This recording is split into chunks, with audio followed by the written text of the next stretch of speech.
تعالی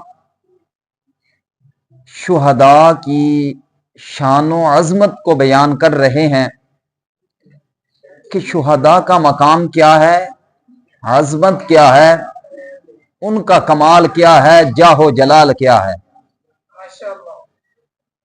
کسی بھی چیز ہے، کسی کی ہستی ہے، شخصیت ہے، اس کی سیرت کو، اس کی شان کو، اس کے مقام کو اس حد تک بیان کیا جائے کہ وہ خدائی درجے سے بڑھنے نہ لگ جائے، بلکہ اس کا مقام جتنا ہے اتنا ہی رکھا جائے۔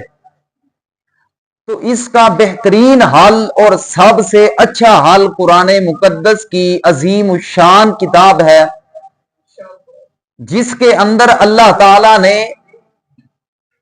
ہر بندے کے مرتبے کو، مقام کو بیان کر دیا ہے۔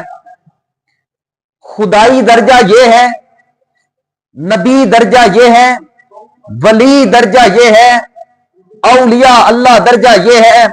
یوں بیان کرتے کرتے آپ نے اور اللہ کے قرآن نے اس کی وضاحت کر دی کہ اس کے بعد لوگ اولیاء کا درجہ، انبیاء کا درجہ، خدائی درجے سے اوپر نہ لے جائیں۔